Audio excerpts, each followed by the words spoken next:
Hi, everyone. My name is Dr. Jenna Kiefer, but I go by Dr. K, and I am your FBS coordinator. I wanted to make a presentation to give you a little bit of information about FBS and hopefully pique your interest.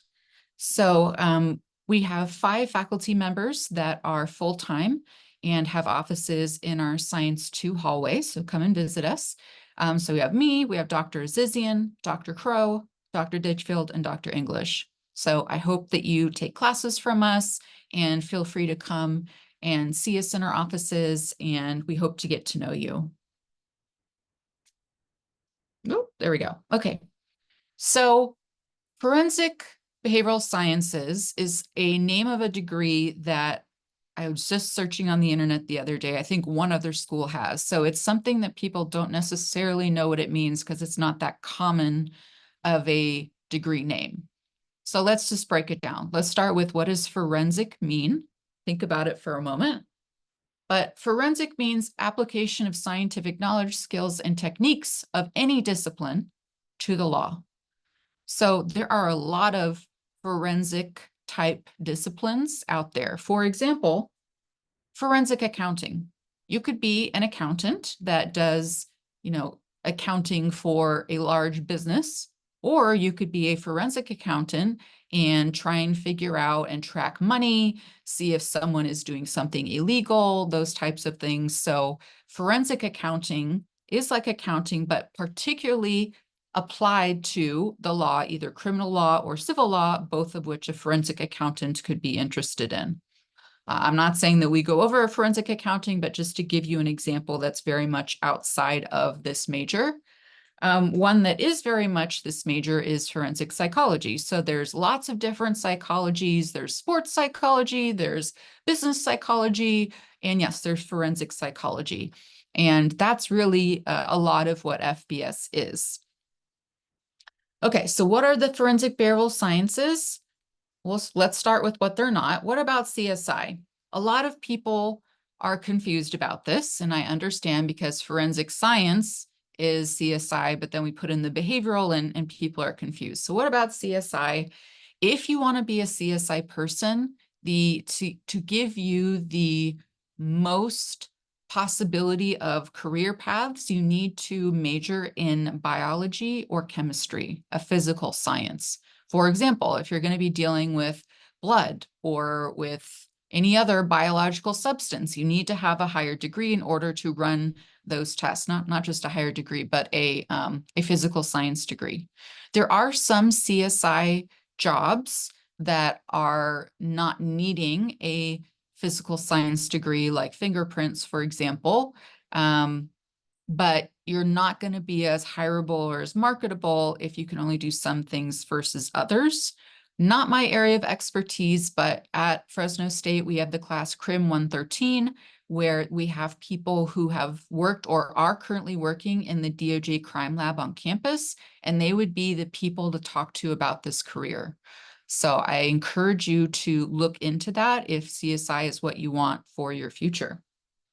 But in terms of FBS, the only class that is related to CSI is CRIM 113, which we do require.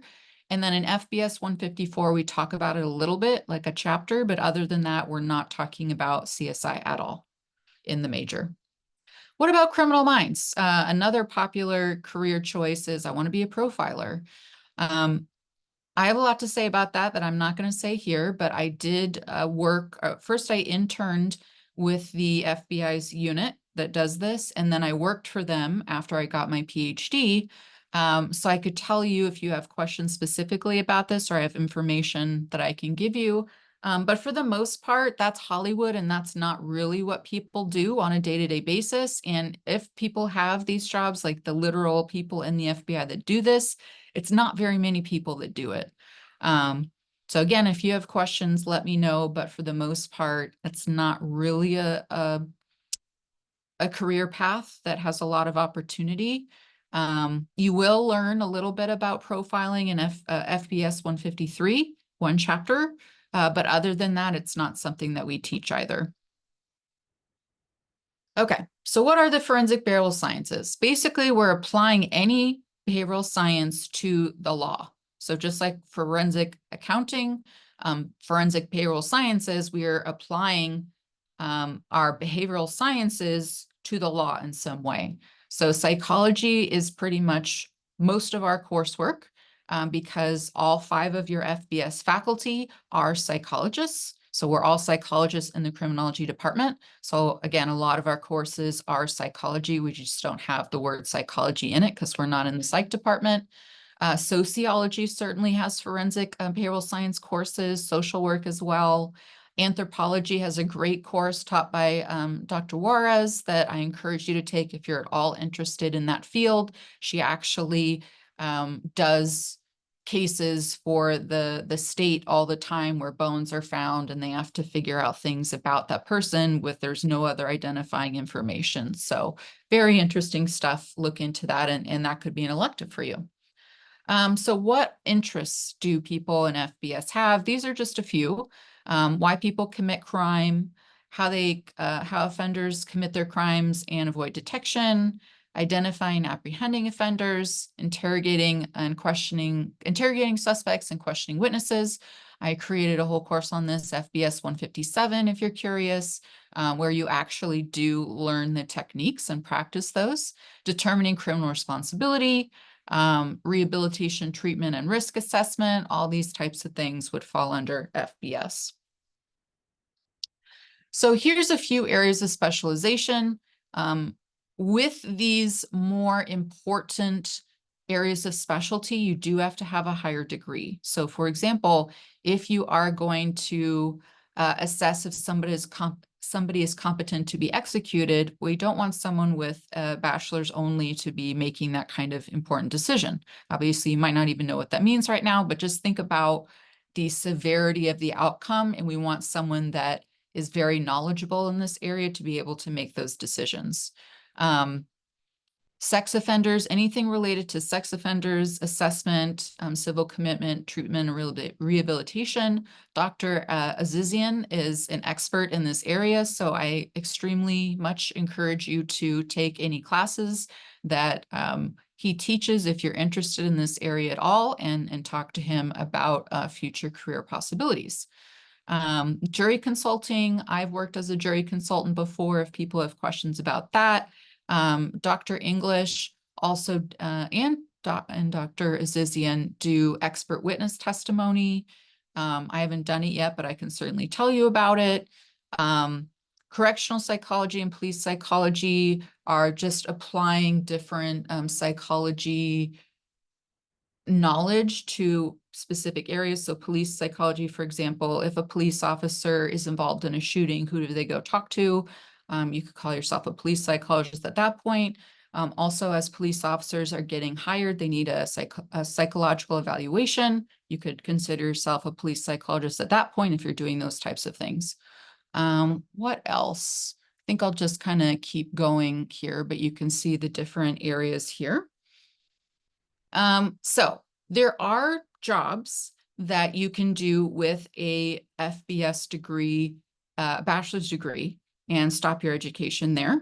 On the next slide, I have a lot of possibilities. I've also created a Google folder that I will be posting on my faculty webpage that has a lot of information about FBS jobs and things like that.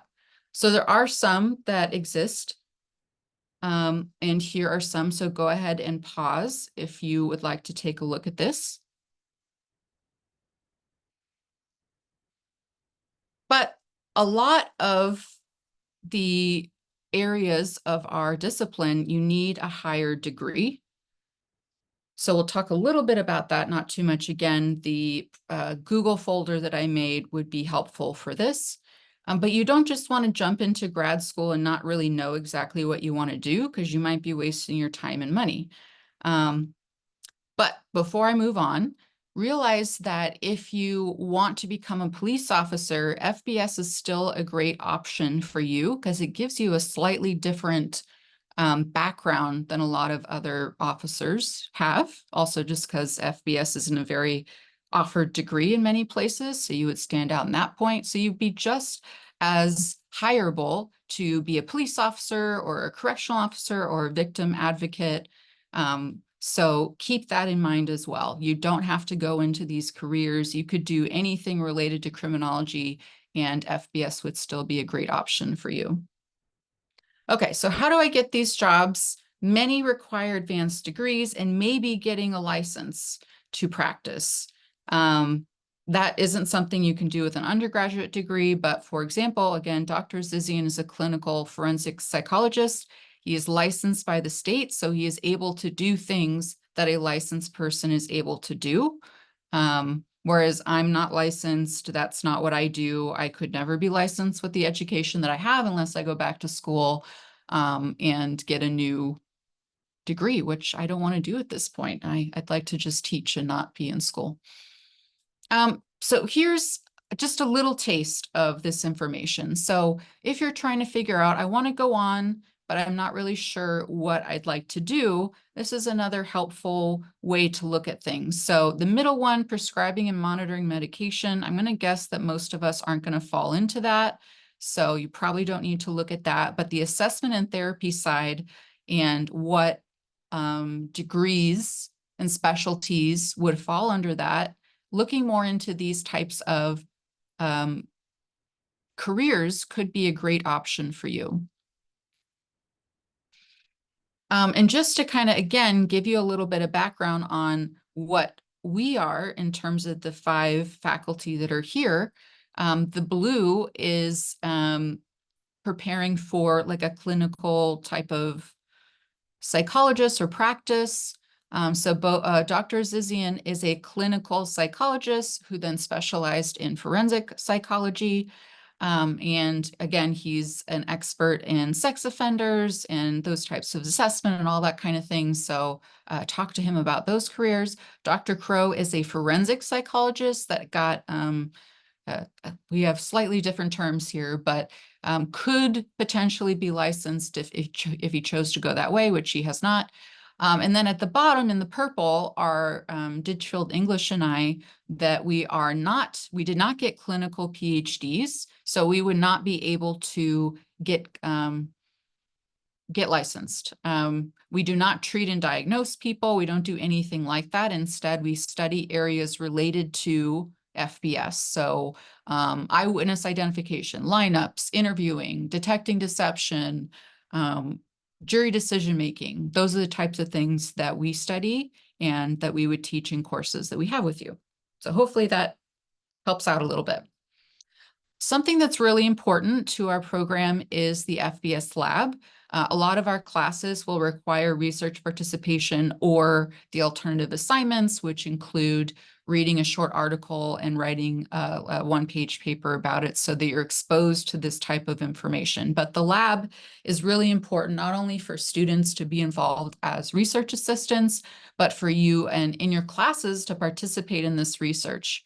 It's often either faculty research and/or undergraduate honors or master's theses research. So you're not only helping the faculty, but fellow students that'll be presenting this research across the country and world, and hopefully even publishing. So keep an eye out for that. But research and being exposed to it is definitely a part of our major. So what's our coursework? I will tell you that this is about to change probably by next year, but not too drastically. But we require you to take ethics, psychology of criminology, which is 153, FBS 154, 155, and 156. I don't know that Psych 127 is being offered anymore because that faculty member retired. So Psych 128 would be your bet at this point. And then you need to do one from the FBS electives cluster. In terms of the 159 Ts, overall, if you see anything that has a T on it, it means temporary, which means that the class isn't offered every semester. So right now, Dr. Zizian is mostly the one teaching 159 Ts, and the course that he's teaching this semester will likely be different from the next semester. So anytime you see a T, if it's something that you're interested in, you need to take it the semester it's offered. Another example, it's been a while now, but I've taught a T course called Wrongful Convictions. It hasn't been offered in the last like 3 years. But if that comes up again and you see it and you want to take it, you got to sign up for it because it probably won't be offered again while you're here. So just keep that in mind. FBS 157 is the interviewing interrogation course. And right now I teach it every semester, but just one class. So that's not something you have to worry about too much. You have 2 general elective clusters that are mostly crim classes, but also some from other departments that we think are related to our major. Another psych class in the electives cluster that's listed. And then you also have the option of doing one internship to count for course credit, with the caveat that the crib major gets first dibs on the spots in the internship classes, because it is required for everybody in the crib major, all the options. So if there's room, FBS students are then able to sign up. That doesn't mean that you couldn't just do an internship and not get course credit for it. We certainly encourage that. Get an internship on your own and not necessarily get course credit for it. But just so you understand, you're not necessarily guaranteed a spot in internship. Mock trial is another great option for people for a variety of reasons that I won't get into because I'm trying to not talk forever on this one. But if you're at all curious, reach out to me or the head of mock trial. Great program. So those are also options. And in general, I am the FBS coordinator. So if you have any particular issues or questions related to courses or things that might substitute, I am the best option to talk to.